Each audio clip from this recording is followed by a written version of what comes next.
Behind your life vest, they have named there Glenford.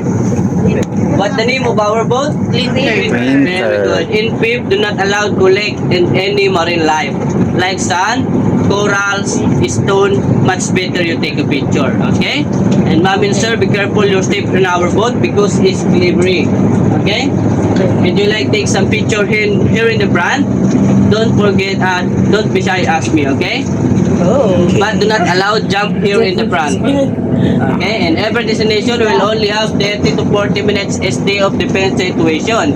If we can stay longer, we will do it. If not, then we will move out, okay? So thank you for listening to my short briefing. Our first stop destination, Big Lagoon. Approximately 20 to 30 minutes travel time. So sit back and relax and enjoy to our tour today. Thank you, ma'am and sir. Thank you.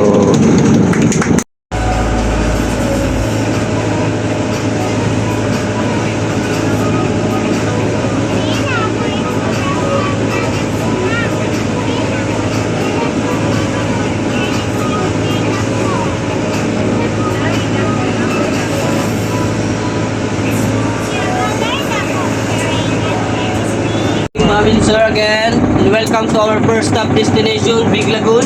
So Big Lagoon, behind this rock, you see the sand part there on the left side? That's the entrance of Big Lagoon, okay? But do not allow further to the beach because that's private place. Okay? Here in Big Lagoon, activities here in Big Lagoon, kayaking. If you wanna rent the kayak, 2-seaters, small one, 300 pesos. And the big one, 3-seaters, 350 pesos. Okay?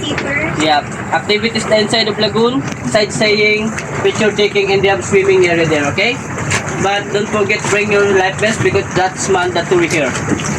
We will be life vest. Okay. We will be staying here 40 minutes. Perfect. Thank you. Bye po. Okay lang sa isang hotel. Okay lang. Hindi, ayun.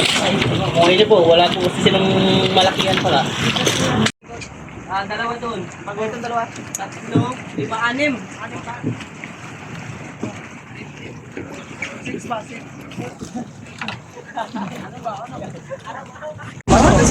What's it called? Simisu. Yeah, Simisu. That's my favorite place. Is it? Yeah.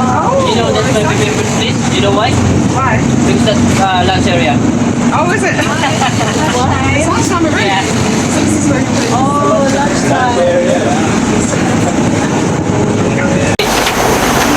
Okay. Lunch Just area. swim or just floating. Don't forget to bring your slipper or water shoes because right near there. So we'll be staying here 1 hour. Okay. Give me 2 to 3 minutes for preparing for your lunch. Is it shallow?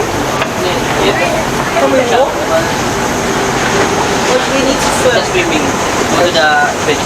We need to swim.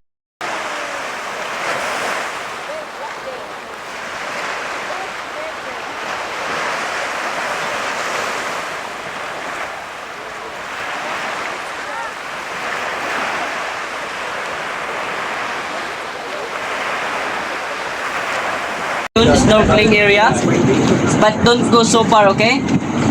Because sometimes the current here is very strong. We will be stay here 30 minutes. Oh, raining din talaga.